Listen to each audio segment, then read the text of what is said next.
You see this number? $5.20 earnings per share. Looks like the company had a great year, right?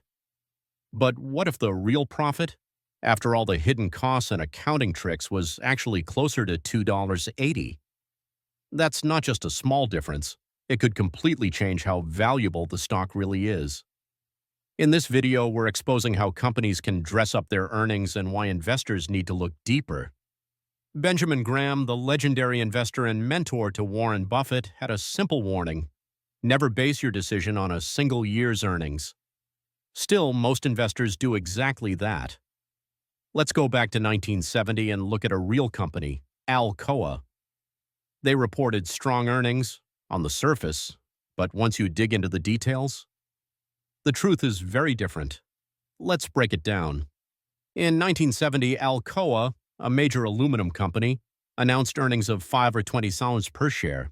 Sounds solid, right? But when you read the fine print, there were actually 4 different earnings numbers for that year: $5.20, primary earnings $4.32, after special charges $5.01, fully diluted $4.10, fully diluted after charges. And for the last quarter of the year, it was just 70 cents per share after adjustments. If you annualize that number, the true earnings might be closer to $2.80, less than half of the headline figure.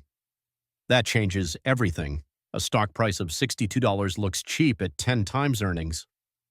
But if the real earnings are $2.80, you're actually paying 22 times earnings. A whole different story. So what's going on here? ALCOA didn't lie, but they used accounting tools to make earnings look better than they were. Special charges, $18.8 million in losses from plant closures and contracts, were labeled as one-time expenses, even though they reflected business decisions. Future tax benefits.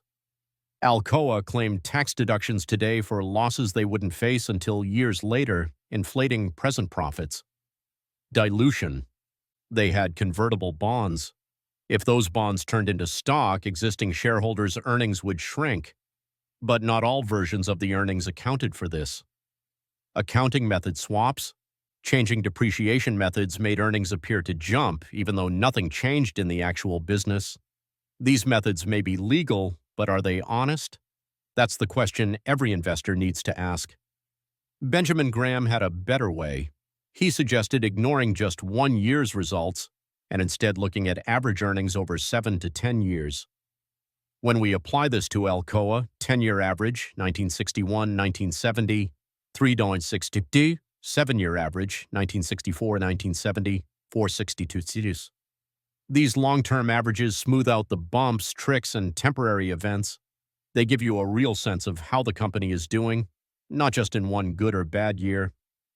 Earnings per share is just the headline. Real investing wisdom lies in understanding what's behind it. Don't be fooled by sunny hour numbers. Always ask what the company left out. Remember, the intelligent investor doesn't chase numbers. He questions them. If this helped you see earnings in a new light, hit like, share it, and subscribe. Next up, we'll break down more timeless lessons from Benjamin Graham so you can invest with confidence, not confusion.